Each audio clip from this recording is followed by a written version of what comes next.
kekuatan pertahanan. Sekarang ini kita tidak punya kekuatan pertahanan yang cukup. Indonesia yang 17.000 pulau ini dijaga dengan apa? Hari ini tuh militer kita tidak cukup kekuatannya untuk mempertahankan ini. Nah, geografi yang seperti ini, Indonesia ini luasnya sama dengan Eropa. Berpulau-pulau, 17.000 pulau Indonesia. Dengan geografi seperti ini tidak mungkin kita mengelola pertahanan kecuali dengan membangun sistem yang terpusat. Jadi harus ada sistem pertahanan yang terpusat itu mutlak, tidak bisa enggak. Semua negara-negara besar melakukan itu. Amerika melakukan itu.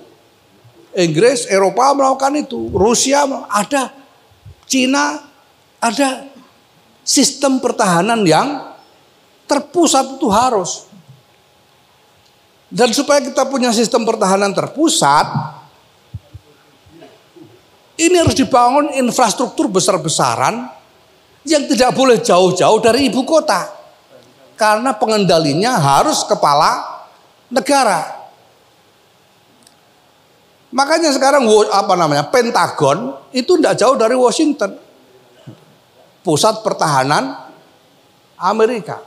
Kita harus bikin kayak gitu. Ya, nah persoalannya kalau ibu kota di Jakarta, pusat pertahanan mau ditaruh di mana? Pusat sistem pertahanan terpusat ini loh, itu mau ditaruh di mana? Tidak ada tempat sudah. Jawa ini sudah tidak ada tempat gimana? Padahal kalau kita tidak bikin, itu gimana caranya kita mau mempertahankan Mentawai, Nias, mana lagi, Merauke dan lain sebagainya. Tidak mungkin. Nah, makanya saya sejak awal, saya setuju dengan IKN.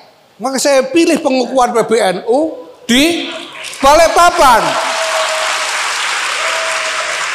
untuk mendukung IKN. Ini karena ini, lah kita mau gimana? Sampean mau jadi pecundang selama-lamanya atau mau kuat?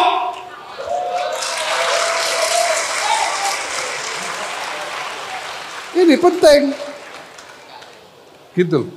Dan ini luar biasa. Saya sampai nanya pada teman, ini Pak Jokowi ini begini-begini ini Pak. Ini sebetulnya harusnya dibangun di kebijakan seperti ini harus dibangun melalui satu lembaga, istilahnya itu think tank yang besar, lembaga kajian yang besar. Lah Pak Jokowi itu kok tiba-tiba saya tanya teman-teman, ini think tanknya Pak Jokowi ini mana ya? Think tank yang mana? Jangan-jangan karena dapat wangsit Pak Jokowi ini. Tiba-tiba ada di IKN dan ditempatkan di Kalimantan Timur. Ini luar biasa.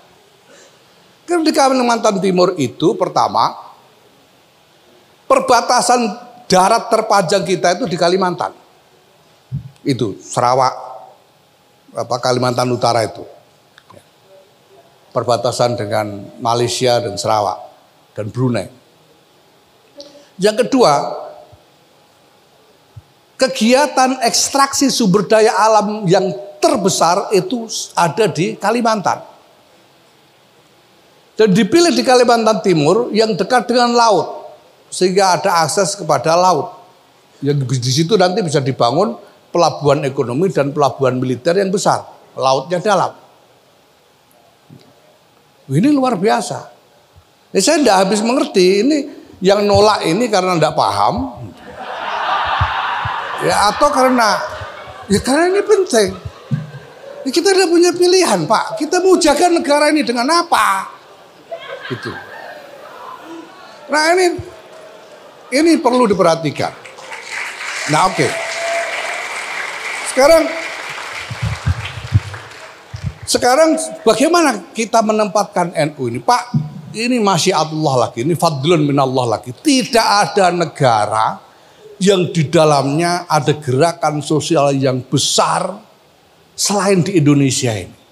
Di tempat lain tidak ada. Cuma di Indonesia ini, saya lihat itu, Mesir tidak ada. Azhar itu tidak bisa jadi gerakan sosial. Di Yaman, lihat itu. Yaman. Nggak bisa keluar dari Tarim, nggak bisa. Syam dan lain-lain. Di Maghribi tidak ada. Di Amerika tidak ada, Pak. Tidak ada gerakan sosial yang besar seperti di Indonesia ini. Di Eropa juga tidak ada. Ini satu-satunya. Nah, yaitu apa? Gerakan sosialnya itu apa? Kok gak rumongso piye? Gerakan sosialnya itu ya Nahdlatul Ulama. Kita ini punya struktur yang paralel dengan struktur pemerintah. Pemerintah punya presiden, kita punya ketua umum PBNU.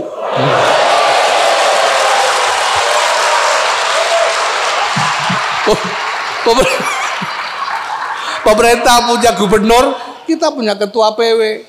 Pemerintah punya bupati wali kota, kita punya ketua PC. Ada camat, ada ketua MBC. Ada lurah, ada ketua ranting, paralel. Dan kita punya akar di dalam masyarakat. Masyarakat yang tidak perlu ditakut-takutin sudah nurut sama NU coba. Tidak ditakut-takuti, tidak dibujuk-bujuk, tidak didumi supermi atau sembako.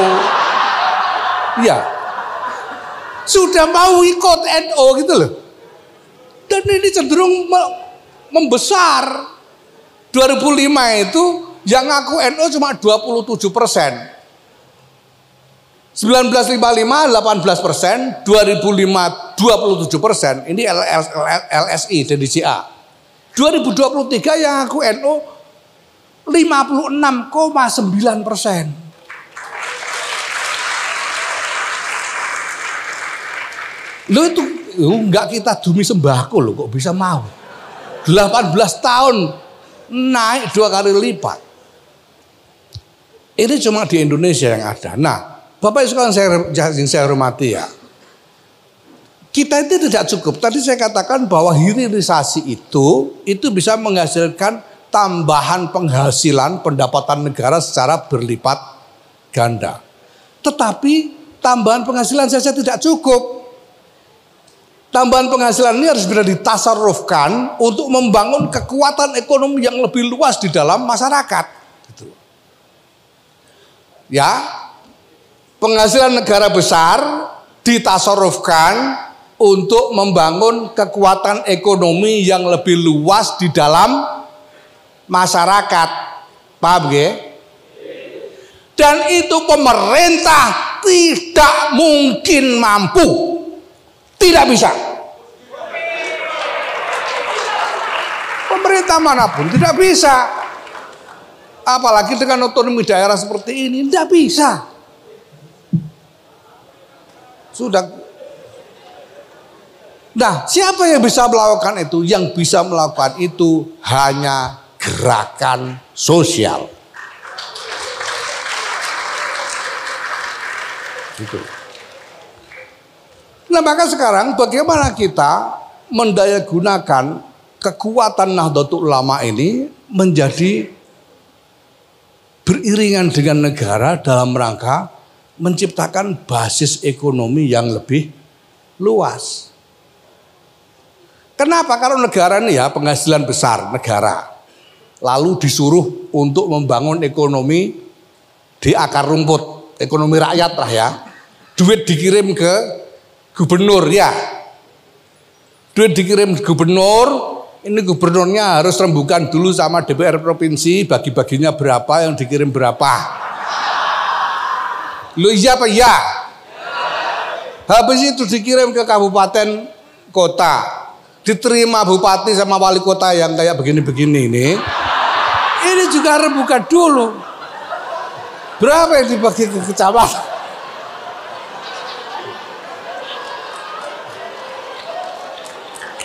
Kita kan gitu.